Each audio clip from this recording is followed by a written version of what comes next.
እንደምን አላችሁ ወዳጆቼ? አገር ውስጥ የነበረው ሕክምና ጨርሼ ተጨማሪና ዘላቂ ሕክምና ለማድረግ ውጭ ሀገር እገኛለሁ። እንግዲህ እንደሰማችሁት ወንድማችን ማስተር አብነት የኢትዮጵያ ቁርጥ ቀን ልጅ የሚባለው ነው። እሱ በቃ እናቶችን፣ አባቶችን፣ እህቶችን፣ ወንድሞችን ቆሻሻ ናቸው፣ ንጹህ ናቸው፣ ታመዋል፣ የሆነ ነገር ሆነዋል ምናምን ብሎ ትንሽ ትልቅ ሳይል ሁሉንም አክብሮ ከወደቁበት እያነሳ ሲያግዝልን ነበረ፣ ሲያስታመም ነበረ። እሱ ደግሞ በተራው አሁን ታማሚ ሆኖ ኢትዮጵያ ያለውን ሕክምናዬን ጨርሼ አሁን ወደ ውጭ እየሄድኩ ነው ብሏል። እንግዲህ በወዳጅ ዘመዶቹ እንዲህ ባማረ ሁኔታ ተሸኝቷል። ኢንሻአላህ ደግሞ ተሽሎት እንዲህ ባማረ መልኩ እንደምንቀበለውና በሰላም ተመልሶ ወደ ነበረበት ስራ አላህ ይመልሰው ኢንሻአላህ። እንደዚህ አቅፈው እንደላኩት ሁሉ አቅፈው እንዲቀበሉት ያርገው ያረብ። እዛ ሄዶ ደግሞ ከመድኃኒቱ ጋር ተገናኝቶ ድኖ ተመልሶ መጥቶ ለእናት ለአባቶቻችን፣ ለእህት ለወንድሞቻችን፣ ለልጆቻችን፣ ለሁሉም በቃ ዘር ቀለም ሳይለይ ለሚረዳቸው እናቶቹ የሁሉም ዱዓ ይድረስለትና በሰላም ደርሶ የሚመለስ ያርግልን። አሚን። ፊቱ ያስታውቅ ነበር በጣም አይደል? እናንተ እንደው ትልቅ ሰው ግን እንደዚህ ሲሆን አያስጠላም?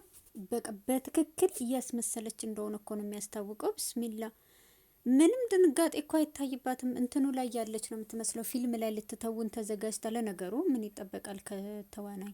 ግን ቢሆንም በቃ ልክ ከእንትኗ ሁኔታዋ ሲታይ በቃ የሆነ የሰማች ናት፣ ግን እንዳልሰማች ለመሆን አዲስ እየሰማች ለመሆን የምታደርገው ነገር በጣም የሚገርም ነው። ሲጀመር እኮ እንደዚህ አይነት ድንጋጤ የለም፣ የሌለ ድንጋጤ እንደዚህ አይነት ድንጋጤ የለም። እኛ እንኳን በፊልም የምናውቀው የምንወደው ሰዎች ስንሰማ በጣም ነው የደነገጥነው፣ በጣም ከንትን በላይ። አሁን እዚህ ጋር ተመልከቷት፣ እዚህ ተመልከቱልኝ ብቻ። ኧረ እባክሽ እንዴ! በጣም ነው እንዳያዘንሽው እንዴ! በጣም ነው ውስጥሽን የነካው። በጣም ነው የምታሳፍሪው። ትልቅ ሰው አይደለሽ እንዴ? በጣም ነው የምታሳፍሪው እንዴ! እንደዚህ አይነት እንዴ! በጣም ነው እንዴ! ውስጥሽ በጣም ነው ያዘነው። አቤት አቤት አቤት! እንዴ በጣም የሚገርም ማስመሰል ነው እንዴ! ሰው ሁሉ ያስመስለው የለ እንዴ? ያስመስለው የለ እንዴ? እንዴ ትወናሽን እዚሁ ተወንሽው፣ ትወናሽን እዚህ ላይ። አረ ደስ አይልም። ምንም እውነት። እስኪ አይንሽን ጎርጉሪው እንዴ! በጣም ነው እንዳያዘንሽው፣ በጣም ነው የደነገጥሽው። እውነትሽን ነው። እንኳን አይደለም አንቺ በቅርብ የምታውቂው፣ እኛ ፊልም ላይ አይተን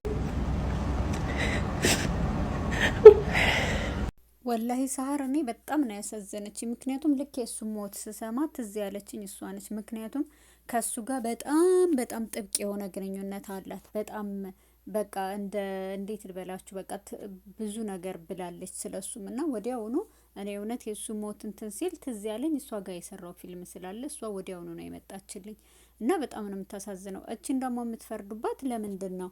ምክንያቱም እሷ ቦታው ላይ መገኘት አትችልም፣ የለችም። ብትኖር በጣም ደስ ይላት ነበር እና ድንገት ስትሰማ የምታደርገው ስታጣ ይሄንን ሀዘኗን ገልጻለች። ቦታው ላይ መሆን ስላልቻለች ወይም መሄድ ስለማትችል ያለችበት ቦታ እዛ ቦታ ላይ እንድትገኝ አያደርጋትም። ለዛ ነው። ስለዚህ ምንድን ነው የምትፈርዱባት? አሁን ለምሳሌ ብዙ ጊዜ አረብ ሀገር ያለ ልጆች የቤተሰብ ሀዘን ሲመጣብን የምናደርገው ስናጣ ወጥተው ያለቅሳሉ። እርግጥ ነው በድንጋጤያችን ሰዓት የካሜራ መክፈቱ እንዴት እዝ እንደሚል እሱን አላህ ይወቀው። ነገር ግን እሷም የተሰማትን ነገር ስንት ዓመት ነው እዚህ ሀገር ከመጣሽ?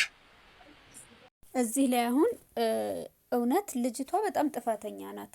ነገር ግን እሷ አንዳንድ ጊዜ ኢትዮጵያ ሆነን ገጠር ውስጥ ያደግን ልጆች ማለት ነው ቤተሰቦቻችን የሚያዩ ወይም የሚሰሙ ወይም ደግሞ ብቻ ከምን አንጻር እንደሆነ ባላውቅም ቤተሰብ አያየንም፣ እኛ ሩቅ ቦታ ነው ያለ ነው ብለን በማሰብ አንዳንድ የምናጠፋቸው ጥፋቶች አሉ። ግን እች ልጅ አሁን አዲስ አበባ ኖር ያለውኝ ብላለች። አዲስ አበባ ከኖሮች ምን ያምራል፣ ምን ያስጠላል፣ እንዴት ይደረጋል፣ ልብስ የት ቦታ የት አይነቶቹ ልብሶች የት ይለበሳሉ ምናምን የሚለውን ነገር ላታውቅ ትችላለች። ምናልባትም ሀገር እያለች የመልበሱ የመዘነጡ እድል አላገኘች ሊሆን ይችላል። ምናልባት እዚህ እየሰራች መዘነጥ ወይም ደግሞ ማማር ሲኖርባት ይሄ ልብስ የት ይለበስ መቼ ይለበስ ላታውቅ ትችላለች። እንደገና ደግሞ አሁን ላይ እንደምናየው ሶሻል ሚዲያ ላይ ያሉት ሰዎች እና እያስተማሩበት ወይም እየነገሯት ያሉበት መንገድ እኔ አልተመቸኝም።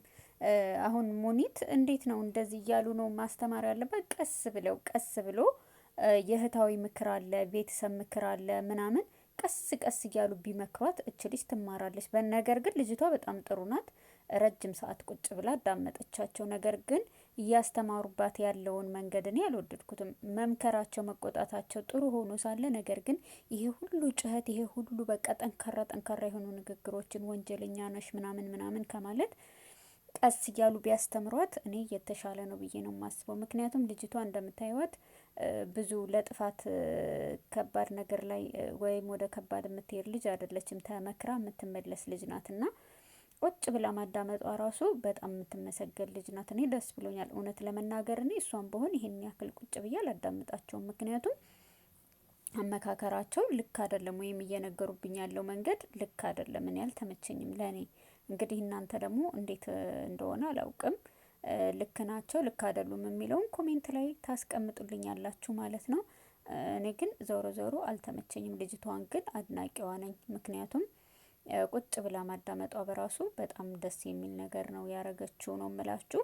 እና ሁልጊዜ እነ ሳሪ ወይም ደግሞ ያው ብዙ ጊዜ ጥፋት የሚነገረው ያው የሳውዲ ስላልተነገረ ሊሆን ይችላል። ነገር ግን ዱባይ ያሉ ልጆች ችግራቸው አያልቅም። በቃ ሁሌ የሆነ ችግር ይዘው መምጣታቸው አይቀርም። ነገር ግን በቃ የሚመከርበት ወይም የሚነግሩበት መንገድ በተለይ ሙኒት የምታረገው ነገር እኔ በእኔ በኩል አይመቸኝም። ምክንያቱም ያን ያክል ጩኸት አያስፈልግም። ያን ያክል ኃይል ማጥፋት አይጠበቅባትም። ብዙ ጊዜ ኃይል ትጠቀማለች ንግግሯ ላይ፣ ያላትን ኢነርጂ ትጨርሳለች። ሰዎቹ ወይም ልጆቹ የሚረዱት ነገር አለ፣ የማይረዱት ነገር አለ እና ልጅቷ እንደሰማችኋት ይሄን ያክል ጩኸት ሁሉ የሚያስፈልጋት ልጅ አይደለችም። ማለት መልካም ልጅ ትመስላለች ስትታይ እንግዲህ እንደመልኳ። ምክንያቱም እዚህ ላይ ፊቷን እንደምታዩት ፊቷ እንኳን ቀየር አላለም። እነሱ ያን ሁሉ ሲያወሩ፣ ያን ሁሉ ሲመክሯት፣ ያን ሁሉ የሆነ ነገር ሲሉ እሷ ፊቷ እንኳን አልተቀየረም እስካሁን ማለት ነው። እና በእኔ በኩል ልጅቷ በጣም ጥሩ ናት። ግን ያጠፋችው ጥፋት አላጠፋችም እያልኩኝ ሳይሆን ነገር ግን